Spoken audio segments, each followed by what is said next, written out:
Tara Lynn with 5 Acres Honey Farm. I'm in my basement right now, which I know is not the garden, and I'm going to be getting my seed potatoes ready to put out into the garden. And the first thing that I do before they're ready to go out to the garden is I chit them. And so chitting potatoes means that you pretty much just slice them up so that each piece has hopefully at least 2 eyes on them, but if there's just 1 eye, that's fine too. And then I just lay them out so they have a chance to kind of cure, and that lets them kind of protect themselves a little bit before they go in the ground. Yes, this is a ballet bar next to me right here. I do bar fitness, and it's just in here so that I can do some fitness at home. And that is a Miata seat on the other side because my husband modifies and customizes Miatas, and we have 2 of them. I'll show you a little bit about the differences between the 2 types of potatoes. The 2 types that I'm going to show you are, and there's actually 10 varieties here, but the types is that I saved the largest potatoes that I harvested last year, and they've just been sitting in the basement, and I'll show you how they compare to all the fresh seed potatoes that just arrived this past week. Apologies for the background noise. It is really chilly out today, so the heater is on and I've got a dehumidifier running down here. So these scary looking things, these are the potatoes that I carried over and harvested from last year. So these were the largest potatoes. This is a Anushka variety, and I believe this is the Pontiac Red, and that this is the dark red Norland. I might be getting these confused, but they taste delicious, so it doesn't really matter about the names of them for me right now. I've also got 8 new varieties of seed potatoes here, and I'll share the different kinds in a moment. And what I'm gonna do is I'm going to slice open these bags and then start slicing the potatoes, and I'll show you what that process looks like. I have a old couch cover that's, I just keep laundered, and this is great to use, for things like this, but I also, like, if there's a really chilly night in like the coming weeks, before the final frost is gone, then I can just cover the plants in the garden with this, and it gives them some extra protection.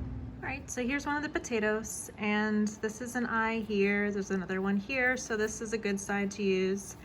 And I also have 2 more over here, and I could probably just cut this in half. There might be like a creative way for me to cut it in thirds, but I think just cutting it in half is fine. So I'll show you what that looks like.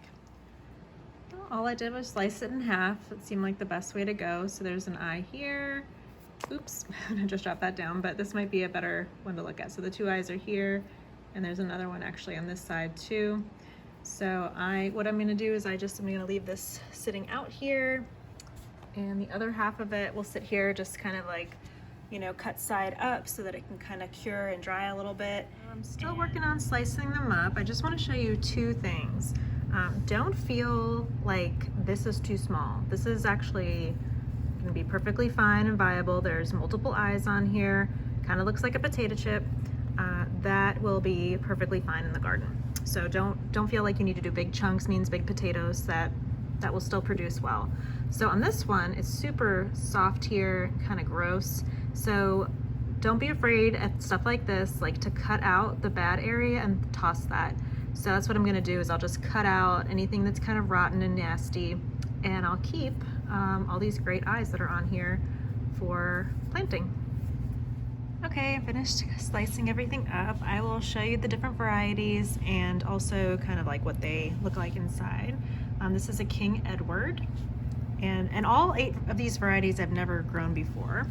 And these are Red Johnny, so they've got a red skin here, nice and white inside.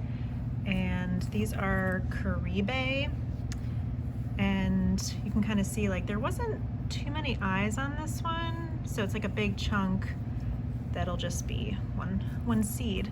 And we've got Purple Viking. So I didn't Google what they look like in advance, but I was assuming Purple Viking was going to be a purple potato. So just the outside is, and then the inside is white.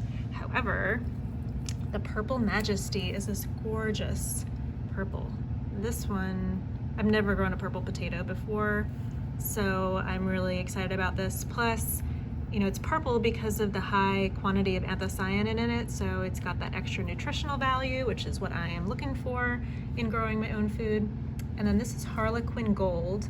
And it's interesting because some of them have this really cool pattern inside, and others are pretty plain. And you can kind of see, like this one I sliced in thirds, and so that's perfectly fine too. I just am leaving it on the skin side so that both of the open sides can cure. And the only thing, oh yeah, there's one more. Gold Nugget is the other variety. I really like how yellow this one is. I really just love the variety of being able to have the flavors. And I decided with these two, they kind of looked pretty consistent with where they were sprouting. So I'm gonna leave these as is. So I will plant these in the ground like that. And I don't really have to wait on those. I could plant those right away, but I just wanna do all the potatoes together. It's just easier for me. And then this was the Anushka variety. And this one I cut into thirds because there were two eyes growing here. So this will be a good seed. That'll be a good seed. And then this one is already doing very well. So that will get planted in the ground like that. That concludes my potato chitting process, and that's chitting. You can Google it if you would like to know more about it. This is my second year growing potatoes, and I'd have to check the numbers, but I believe I harvested close to 40 pounds of potatoes last year, and I had started with just about 3 pounds of potatoes that I cut into seed potatoes, or 3 pounds of seed potatoes that I cut into individual seeds. So I think I planted about 45 unique seeds of those 3 varieties, and this year I have 8 pounds of potatoes plus the 3 left over from last year that I'll be planting out. So I'm hoping to break 100 pounds of potatoes if I have no potato bug problems and no vole problems, because I've seen some vole activity by the garden for the first time ever. And I saw some potato bugs late in the season last year, but I went out, and whenever I saw them, I squished them, and I feel like we have enough beneficial insects that kind of kept them in check, so it wasn't a terrible problem. But with so many more potatoes this year, it could be a very different year, and we'll just have to wait and see.